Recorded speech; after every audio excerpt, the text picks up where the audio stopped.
Hello, my name is Sebastian. Welcome to the next series of Udacity Talks, and this time we have a surprise for you.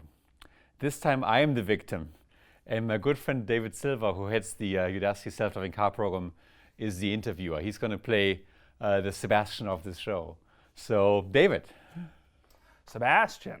I'd like to start by just learning a little bit about Sebastian. What is the Sebastian Thrun life story? Oh God, born, raised, and I'm now 50 years old, can you imagine? I was born in Germany. I had a childhood where I passionately disagreed with all my teachers and where I made a passion out of trying to get through school without doing homework assignments. And I carried this to college. I drove my professors completely nuts because I tend to disagree with them on principle as well. So I was the most bizarre person that you would want to have, and certainly not a person who would make it to Silicon Valley. And I carried this on, honestly. I was professor for about 20 or so years. And then I got a little bit bored being professor, I have to say, because I felt like I've done it, been there. Then became a mid-level manager at Google and eventually worked my way up to Google X, founded Google X. And then eventually I felt I've never started a startup company. I'm surrounded by all these 20-year-old super genius people who make companies like WhatsApp. I got to do one. And I've also felt I got to change the world in education at a scale, not just at Stanford, but worldwide. So I founded Udacity with some of my students, and here I am. All right. So that seems like a pretty modest description of your life story. You started the Google self-driving car project. You were a tenured computer science professor at Stanford and before that at Carnegie Mellon. Started Udacity. What is the Sebastian Thrun secret sauce? Like, why have you been able to accomplish so much? Boy, most of it, I take credit for other people's work like yourself. So you do all the hard work and I take all the credit. That's what managers do. If people ask me, like, what's the right attitude for life, say, and what's the right thing to do in life, I would say there's probably three things that I could imagine. Right. So one is you have to have a curiosity. Mm-hmm. You have to a growth mindset. You have to be willing to try new things and willing to, as you do new things, willing to admit failure, admit learning, and then learn from it. Okay. So a growth mindset. The second thing, really important, is grit. Okay, grit to me means that you're willing to carry through. If you change your thing every week and run away, you're not going to run very far. And then I think the third thing is you have to have visions. You have to be able to think big. You have to be able to aim big. My good friend Larry Page keeps saying, if you don't aim high, you don't shoot high. So I think you could be a pizza baker and work incredibly hard and make pizza. You're not going to change the world the way an entrepreneur will do. So I think pick something that's really fundamental, like, say, cure all cancer, for example. That's big thinking. Or double the world's GDP through online education, which is Udacity's mission. So growth mindset, grit, and vision. That's the Sebastian Thrun secret sauce. Boy, as I mentioned, I really take credit for other people's work. I'm surrounded by people. And taking credit for other people's work. For people that are much more brilliant than I am. Okay, I'm flattered. So let's talk about the latest step in your career. You surprisingly, sort of stepped away from self-driving cars in a way a few years ago when you left Google to start Udacity. Why did you do that, and then how has your career progressed since then? Well, I was running Google X, and we not only did self-driving cars, I was incredibly passionate about Google Glass, which has been being revived right now, which is great. And we had Project Loon and many other great projects. And Udacity was an accident. I was also teaching in my free time, quote unquote, at Stanford, and I was announcing and teaching an AI class, and we took this class online, and it gathered 160,000 students. What impressed me at the time was, and today, is that these students were completely amazing. Like, I always thought the best students come to Stanford, but when we stack ranked Stanford students with these online students, the top 400, whatever, 12 students weren't even at Stanford. And what impressed me even more is when I talked to those students. At some point I sent out 40,000 emails, personalized emails saying you've fallen behind in your homework, and I got 40,000 excuses back by the dog. But I'm joking here. But these were people who were very different from your typical Stanford student. They were mothers raising children, people in Afghanistan, people of age 80 or 12-year-olds. We had these kids from Pakistan, 11 years old, who were both competing to see who can do a better job in the class. They'd be later actually invited to the World Economic Forum in Davos because they were so remarkable kids. And I felt that the impact I can have on the world by bringing top-notch education out of these Ivy League, ivory towers kind of situations into the world was so much better that I almost felt a mandate. It almost took me over. The funny part is, honestly, when my students, my graduate students at Stanford would ask me, like, what is the right career for me? I would say, don't worry, you don't pick your career picks you. And here I was, a seasoned individual, professor at Stanford, Google X, and all of a sudden the Udacity career just picked me. That's almost theological. Yeah. Like your career is a calling. No, it is, honestly. One of my favorite things to watch is Steve Jobs' commencement speech at Stanford, and I've watched it at least a dozen times. And he, in his own language, says the same thing. He says, look, if you're not satisfied, move on. And I think he found his calling, and he had moments of despair, like his moment when he got fired from Apple, where in hindsight says, it was painful to be fired from Apple, but in hindsight it was the best thing in my life. Had I been unhappy at Apple for the rest of my life, so much better to find my own career. And while I was not unhappy, I can't say I picked Udacity. I think Udacity picked me. And what about the latest step in your career? So you were the CEO of this company, Kitty Hawk. How did Kitty Hawk call you? I'd say, first of all, I'm still very, very involved in Udacity. And I love being here, love being involved. In Vish, I found my brother, so to speak. An overused term, maybe my brother from a different mother. I don't say this here. My brother, and we are incredibly close. And as a result, I feel as engaged and as committed to Udacity as ever, to be honest. And I hope that feels the same way. Oh, I mean, you're clearly the leader of the company, or the visionary of the company. We kind of follow Sebastian's vision. I'd say, so the Kitty Hawk experiment is about 8 years old, and I've been involved since its inception with my good friend Larry. And at some point, I realized if I don't help building up Kitty Hawk, the feeling was I just need to do it. I've always been a roboticist, an enthusiast for technology. I've always loved to change transportation, to be honest, ever since my high school friend died. And I just felt it was the right thing to do. So you work on flying cars now at Kitty Hawk. You are the father of the self-driving car. How do flying cars and self-driving cars compare? Are flying cars basically self-driving cars that happen to be up in the air? Is there more of a distinction than that? Yeah, first off, don't really call them flying cars. Okay. Except other people seem to call them flying cars because they don't have wheels. And they take off vertically and then they fly horizontally and land vertically. But they have the same function as a car, except it's in the air. And I believe that in the grand scheme of things, this kind of personalized flight, where every person can fly every day, will actually happen. That doesn't eliminate the self-driving car at all, because we still have last mile problems. I don't think I'm happy with something like a helicopter or drone-like thing landing anywhere on the planet, because if there's lots of leaves, they're going to go up in the air and go up my eyes and so on. I mean, there's a lot of complications that we have to figure out. The second thing I want to mention is, what's really funny about this is about 3 or 4 years ago, self-driving cars was not a topic. I was working in them. I was convinced. I drank the Kool-Aid. So did Larry and Sergey and Eric Schmidt and my team at Google back in the time. But nobody else did. So I would walk up to automotive CEOs like Ford or Chrysler, and they would smile at me and turn the other way. And then something flipped. All of a sudden, it became real. Maybe it was the larger involvement of a larger community. Maybe it was the success we had with the Google team, or maybe it was just technology got good enough that people realized, oh my God, this is real. And then a phase shift. Within half a year, Obama was talking about it and dedicating money, and all the regulatory agencies were talking about it, all the car companies were talking about, all the tech companies were talking about it. I think in the vertical flight area, electric flight, we are back where I was 5 years ago in self-driving cars. When I tell people I'm working on flying cars, I can see the smurf in their face. Okay? And this is great. So right now, very few serious players take this topic seriously, to be honest. And I'm pretty convinced it's going to change in the next year or two. So in the self-driving car industry that people are taking seriously now, how do you see that landscape? You know, it's grown up so much since a few years ago when you and Larry and Sergey were the only people who drank the Kool-Aid. What does it look like now? How do you view that world? I think it's still very, very, very early. It's very, very, very early.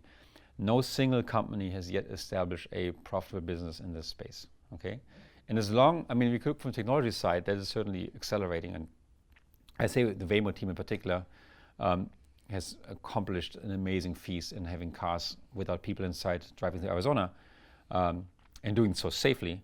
I would say because this business has not been established, there's an enormous opportunity. It's been estimated that in the US, every 9th job will be transformed with technology. Truck driver, car drivers, taxi drivers, but also all the secondary industry, the manufacturers and tier 1 suppliers, they will all have to change. And when that happens, massive amounts of money that previously went this way is going to go this way, okay? And like look at the small things, like tort lawyers will be affected, trauma centers will be affected because they will fear accidents and so on. So you get a big societal change, and when this happens, there's amazing opportunity to contribute and also, to be quite frank, to make some money. What do you think are some of the ways to contribute and to make money in self-driving cars? What things do you think they'll change about the world? You talked about trauma centers. Do you see other huge opportunities where you see new business models or new value chains emerging from self-driving cars? I'll give you a simple one. Almost all the work now is limited to the United States and now China, right? If I were to live in India, I would bring that technology to India. And guess what? Driving in India is very, very different. The rules in India are very different from the rules in the United States. In the United States, the right-of-way is typically given to the smallest entity, like the pedestrian. In India, my impression is if you're the big guy, one of the rules is get out of the small guys get out of the way for the big guys. So there's generally an opportunity to build new technology for a different market. And then I would also start thinking about like what is not being covered today. And so obviously the self-driving taxi service is well covered, right? Yep. The owner-operated autopilot is covered, even though many companies don't have a solution yet. But for example, the trucking industry has almost no coverage right now. Right? We had a startup in the space that was acquired by Uber, and now when you look at this, I think trucking is the most frequent job title in many states in the United States, more frequent than anything else. So the market size in some sense is much, much larger. Interesting. So both international opportunities and opportunities to work on jobs that people in all sorts of different states have and help them improve the way that their work goes. And I would say, I mean, I look at a lot of startup companies, and my students do a lot of startup companies, and I often ask, like, what do you think about this? And I often try to help people, and I'm often wrong, to be precise. But when I would say when you're creative, what you need is an idea that has two components. Like one is you have to get to the point, even in the onset, that people can't live without what you're building. Like if you are a blind person today, and you have a self-driving car and gets you to and from work, say, you will not be able to live without it, 100%. Okay, I'm convinced. I can tell myself the story, and I'd be shocked if that wasn't the case. In fact, we tested it at Google, and Steve Main, our blind passenger, couldn't live without it. And the second thing is actually really important is take that idea, like the blind person can live without it, and ask yourself, drop the self-driving car. Is there any better technology to give the blind person the same experience? Maybe it's video conferencing, maybe it's helicopters, maybe it's implants. And if you then come back to the self-driving car, then you have a good idea. And I give an example where I would not come back to the self-driving car. People now build these sidewalk robots that deliver pizza. And when I ask myself, like, what's the best pizza delivery? I'm not yet at the point where I think that if I want to deliver pizza the best way, I would build ground robots. I might build flying robots, right? And I might be wrong. I mean, obviously, the nice thing about Silicon Valley is that we have many, many companies, and some of them make it, some of them don't, and I don't have to judge them all. But if I were to look for myself, I would look for something where I could guarantee to myself that the right answer is the one I'm working on. What's your favorite type of pizza to have delivered? There's a beautiful new pizza making and delivery company here in Mountain View called Zune, which actually has like Saucy on the screen where the pizza is at this point, and the pizza tastes actually really good. Other than that, I love Italian pizza in Italy. Italian pizza in Italy. We'll need flying cars to deliver that. Flying rockets to keep the pizza warm. Flying rockets. So you all at Google, when you were at Google, made a decision pretty early on, as I understand it, to jump straight to vehicles that eventually would not have steering wheels, that humans would simply be driven around, they wouldn't take over control of the vehicle. And one of the implications this has is that the tests that Waymo is now running in Arizona are geofenced, that they operate within specific geographic areas and the vehicles don't travel outside of those geographic areas. What do you see as the future of that on the way to what's sometimes called a level 5 vehicle, a vehicle that can drive itself anywhere that a human can drive? How big is the gap between what's happening now and that type of vehicle? So I'm obviously not part of the Waymo team, so Right. all I can do is look at my perspective back in the Google days. But at Google, we did believe that building this kind of taxi service where people can Lyft-like or Uber-like or Didi-like summon a car is the ultimate winning concept for transportation, because it's the only one that can really cut down transportation costs substantially over other solutions. There's obviously, I love and drive my Tesla, and I love the autopilot, but me having an autopilot doesn't make my transportation any cheaper, right? But economics are really important, I think, in understanding human life. Having said this, for me, to be quite frank, I think what Waymo is doing is level 5. I mean, most of us drive in the limit area anyhow. So if I were to geofence the United States and say, Sebastian, because you're not driving in Greenland, you're not level 5, I would reject this. And so if this area is large enough, then I think we're reaching this level 5. And I honestly believe I'm super impressed by Waymo, especially what's accomplished after I left and the specific pilot, because to me, this is as close as it gets. That's tough because you can't take credit for them after you left. Well, Since I that's often part of the say the Sebastian team that Burnett I secret sauce. founded, that kicked me out subsequently. Haha. All right.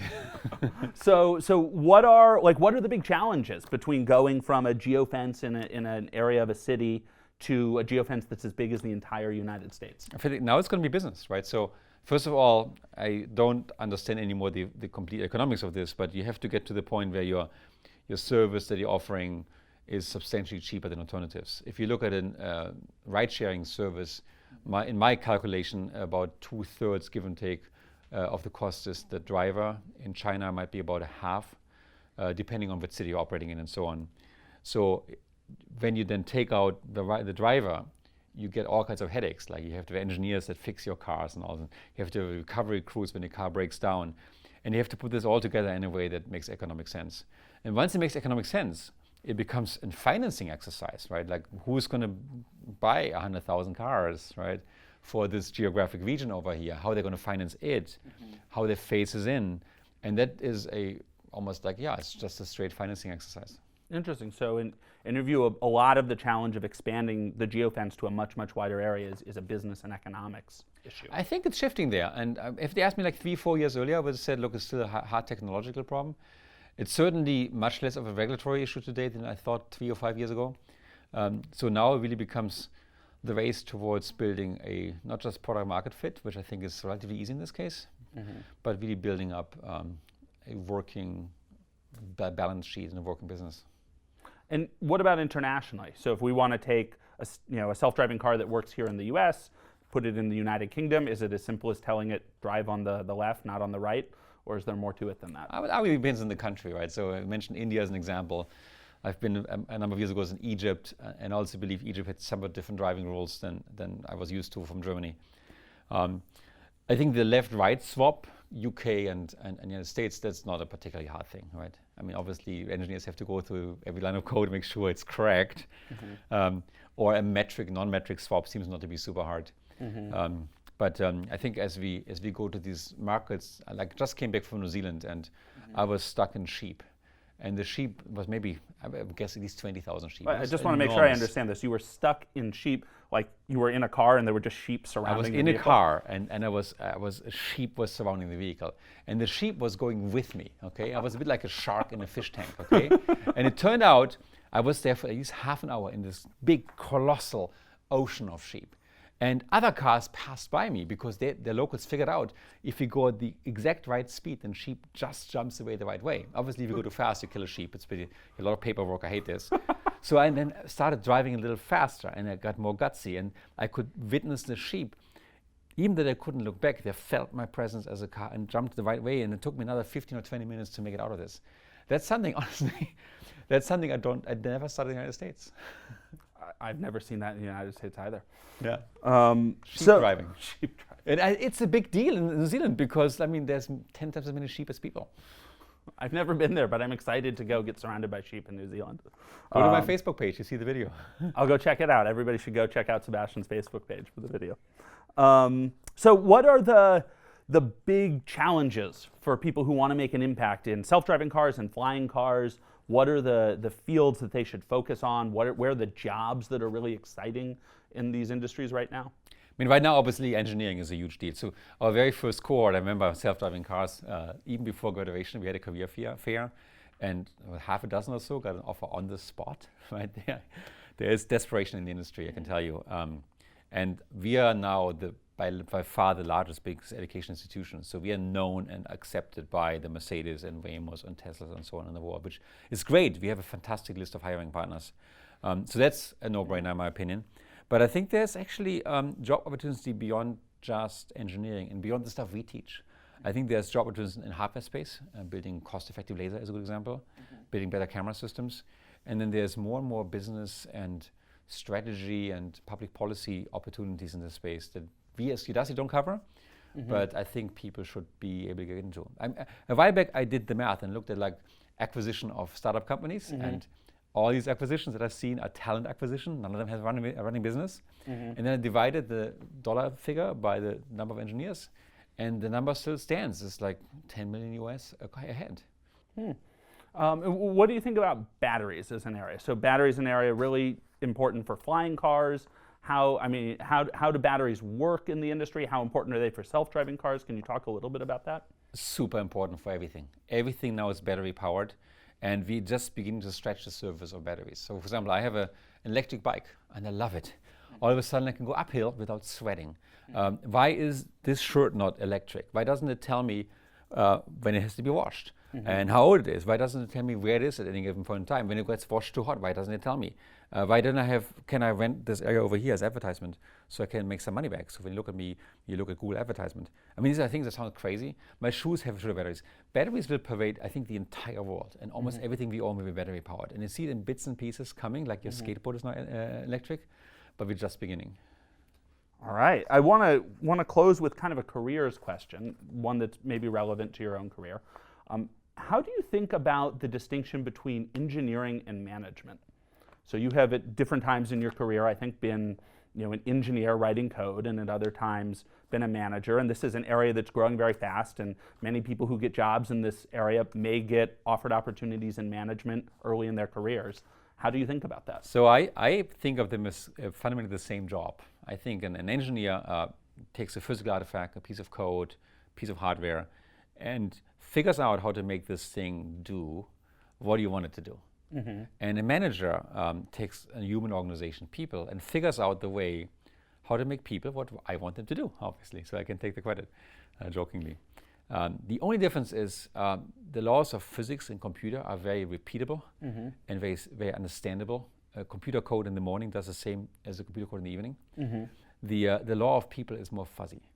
And what managers often understand, to really understand the law of people, you have to put your brain into the other side, into the side of the person you want to be on your team, you want to empower.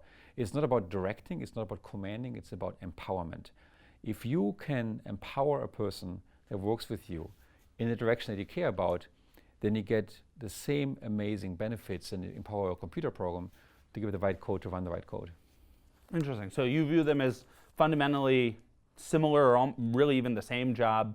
Just in one realm, you're managing computers with computer code, and the other, you're managing people. Yeah, the only difference is, again, is in computer code, I can tell the computer what I want to do, and it's programmed in a way that just does it. And people, I've yet have to find a single person who works with me and will just tell what to do. And people, I have to win their hearts and their minds. And when people understand that the mechanism is a little bit different, then everything else becomes the same. It's almost like the difference between skiing and snowboarding. There's actually not a big difference once you understand that the physical principles are the same, but it feels very different in the beginning. So I would, any manager listening to this, I would say, hey, think of what your own best manager ever did for you. And then typically the answer is, oh, that person empowered me, helped me resolve problems, and stayed out of my way. And then say, do exactly the same for your people, and they're going to trust you. Okay, all right, that's a great way to think about it. So we have a few student questions, actually a lot of student questions, but I'm going to pick just a few. So one question I think you will have a really interesting opinion on is from Abhinav in San Francisco, and he says, I would like to try out algorithms on a real-world robot. How do I get started? So you had this problem first at Carnegie Mellon, and then at Stanford, and then even at Google. How did you deal with this problem? Oh man, your life is so much better than my life. My very first robot cost about $60,000 and I had to convince my department chair to spend that money. Today you can go to Amazon and buy a $20, $30, $50 device that you can program easily. I'd say just do that. Obviously Udacity, we have robots that you can program that you can probably not afford. You have this wonderful collaboration with KUKA where we can program robot arm.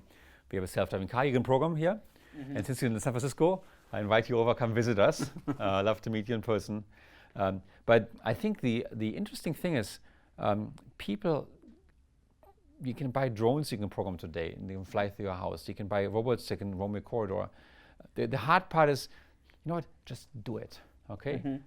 Perfectionism is the enemy of the good. If you want to build the perfect robot that becomes a successful startup on day one, you're not going to succeed. But if you want to learn experience, make your robot go from your bathroom to your kitchen.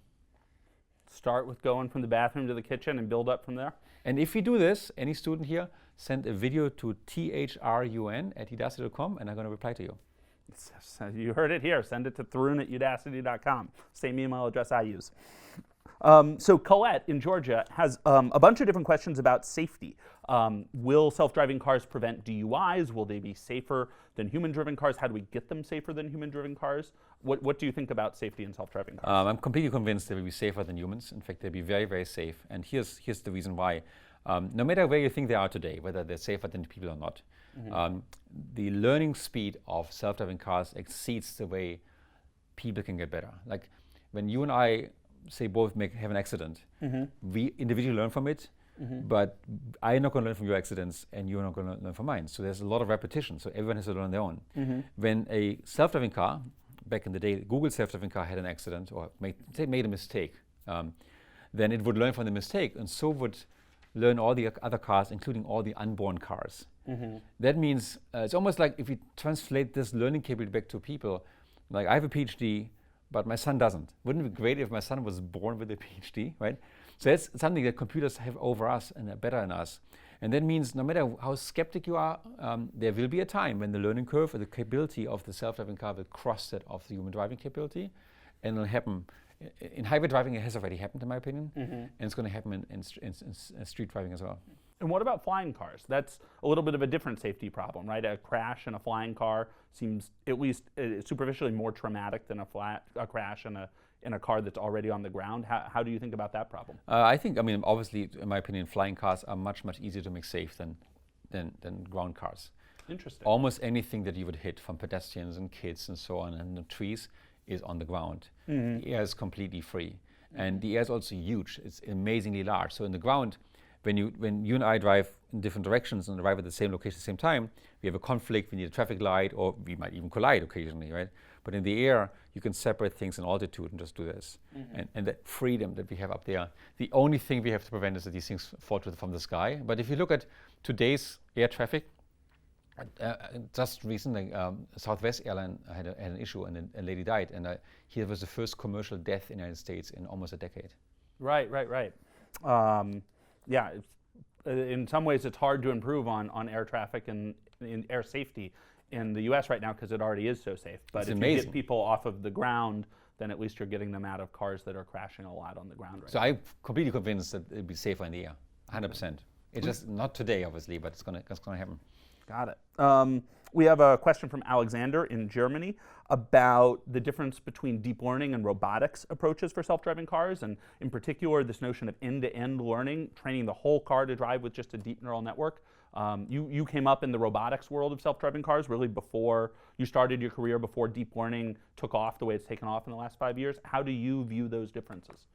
I'm completely blown away by what deep learning has accomplished in the last 2 or 3 years, and if I have one regret, I would have put much more deep learning into my project back at Google than I actually did. We did a very geometric thing. We had this beautiful $100,000 whatever laser that we could put on the roof, and it gave us these beautiful point clouds, and we fell in love with those point clouds through the DARPA Grand Challenge. In fact, even the DARPA Grand Challenge, all the team not doing lasers end up doing lasers, at least the winning teams.